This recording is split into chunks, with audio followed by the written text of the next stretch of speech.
Hi, I'm Len, and I'm going to help narrate this final section about essence level practice. I wanted to take part in the film before it finished. There are various ways for anyone, but especially facilitators, to get in contact with and experience the process mind and its organizing intelligence and wisdom. You'll remember that in the last section, we focused on the process mind as we experience it in a special earth spot, and how being in touch with it help us with our facilitation and eldership. Of course, we as individuals and groups are not only part of the earth, but the earth itself is embedded in the larger universe. So, we can also discover our process mind eldership by connecting with the universe around us, and what Oni calls space-time dreaming. Simply said, space-time dreaming is the feeling of being moved by the spaces around you, or by the universe.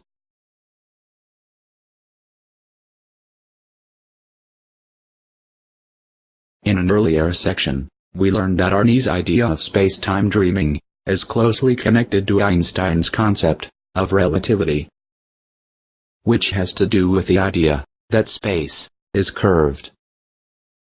I can only tell you a little about space-time dreaming in this short section. Do see Arnie's book about it for much more. Okay, I will. But I can't imagine how it would help me with my facilitation abilities, and the experience seems kind of unusual and new to me. Yes, I do know what you mean. But this experience is really not so new. In fact, it's something that people and communities have done throughout time, in order to get closer to the cosmos around them, and to understand their place within it. For example, many ritual dances around the world, from earliest times, mirrored the motion of the stars and heavens, in order to get in touch with a greater power, and feel part of the larger universe. And all of us know this experience when we are in deep sleep or just about to fall asleep. In fact, we all seem to long for this state of letting go and being moved, now and then. I think I'm getting it now. It makes me think of many people who try to get to that experience through addictive substances or behaviors. Is that right? That's right.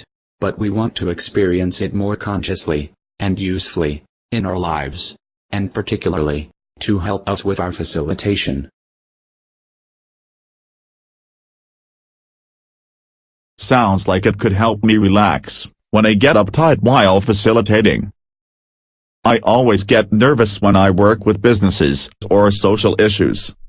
Yes, it's a more relaxed feeling that you can get to, sometimes, of letting go, and letting the larger field, or system mind, with its intelligence and wisdom, move you, and help you elder the overall situation. You can't always do this, but with practice, you might be able to gain access to it when needed.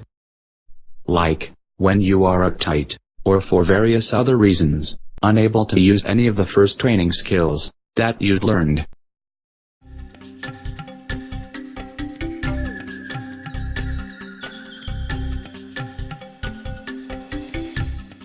Okay. So, tell me more about how it can help me as a facilitator. Well, for one thing, it can help you have more detachment, which is often so needed, as you know, during tense situations. Oh yes, I can get really tense and could use that.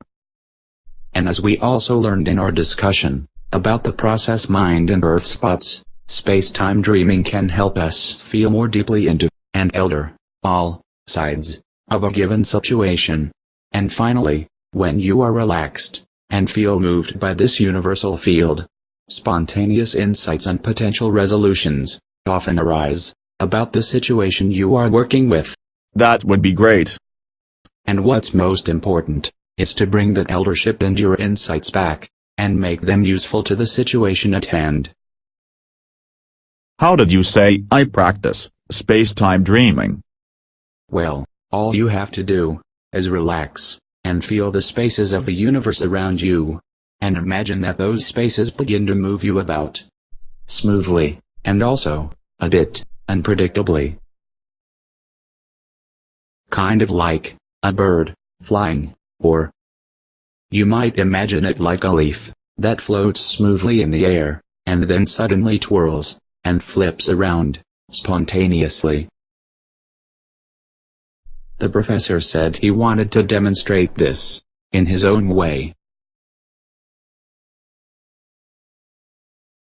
I guess the professor is doing his best to demonstrate. But it's really hard to show these things as animated figures. He's kind of funny, but I do get the idea. That's great. And don't be too negative about all of us animated figures. It's even hard for normal human beings to do this. It's a kind of meditation. Okay, I understand. And while you are moved by the spaces around you, you can sense if your dance includes the basic energies involved in the group situation you were working with. Rebecca will come back and give an example of this in a moment. Oh great. That would help. So, when you say energies in a group, do you mean like the X and U energies that we learned about in the last section on the process mind? Exactly. If you can feel the basic group energies in your movement, you will know them more deeply in yourself, and as two parts of one dance. I guess I would then be able to elder them more deeply in the group. That's right. You could speak more deeply for each side, and flow with the overall situation. And as I said before, while moving, you might notice insights or potential resolutions that arise spontaneously about the situation you're working with. Very interesting. So, can you tell me that example, so I can get a better feeling for all of this? Sure, I'll ask Rebecca to come back in the next section and describe what happened. Thanks. I'll be going now. Okay. I'll see you later. See you later.